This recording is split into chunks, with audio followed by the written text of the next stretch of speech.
you need to improve your overall running ability. So unless you're going to provide overload in training, you're going to stay the same runner. Yeah.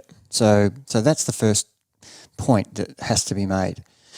But what are the risks and reward in running fast sessions? Yeah. So as an Ironman, and we always say this, it depends on what the event is. And look, triathlon, really, they're almost 4 different events, 4 different sports. To prepare for a marathon in an Ironman, a half marathon in a 70.3, a 10K in an Olympic, and a 5K in a sprint event. We are talking about almost 4 entirely different sports. Yeah, so the answer depends. If you're training for the Ironman, the speed is really low on the scale of importance. And if you're training for Olympic distance, I think the goal you're always trying to aim at is to get your PB fresh 10K or 5K to almost replicate off the bike. The closer you can get that, I think that's more an important goal rather than trying to, I still believe you need to have overload to try and improve. Say you're a 4-minute K pace runner over 10K. You've been doing that for 5 years. You can run 40 minutes, 39, 50, 40, 20. That's your range. The only way you're going to get better is to do some higher intensity runs in training so that your body can cope with 354 pace or 350 pace or 345 pace, so that when you come to do another time trial or a 10K road race, your body's used to that. But if your body will do whatever it's been doing in training. So if you've just been training at 4+ minute K pace, you won't ever run faster than 40 minutes. Yep. So that's a clear-cut answer.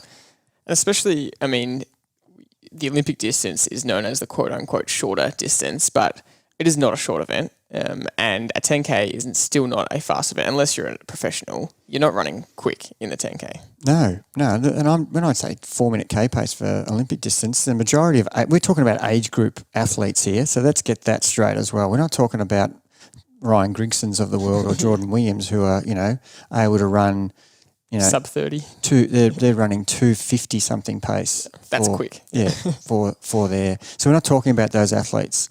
They need speed work all the time to be able to run that fast. Mm-hmm. We're talking about the everyday triathlete or the everyday cyclist or runner. It's relevant to 6-minute K pace. Mm. If you want to improve 60 minutes in your 10K, you want to break 60 minutes, you have to do some training at 550 or 545 or 540. So there's a lot of sessions that are available to each athlete that will enable you to do that. With the risk that we always talk about is the downside.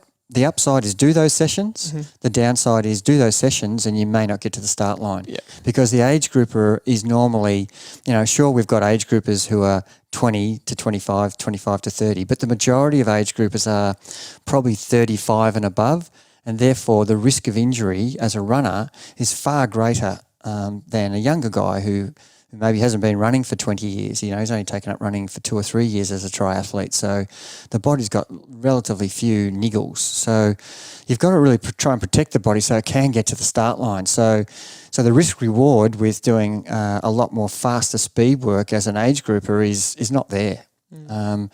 The goal we said before, trying to get your fresh run off the bike, trying to get your fresh PB as close as possible to the fresh run off the bike. So not the fresh run off the bike, the actual run off the bike. Yeah, so you're not going to be fresh off the bike. No, well, that's what we want to achieve. It's feeling like fresh off the bike, which is why I keep saying that. I want you to be feeling fresh off the bike. So that's more the goal, is to try and match your.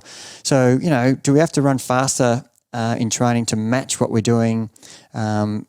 In our PBs as a fresh runner, well, probably not. So that's kind of where this debate's going to lead to.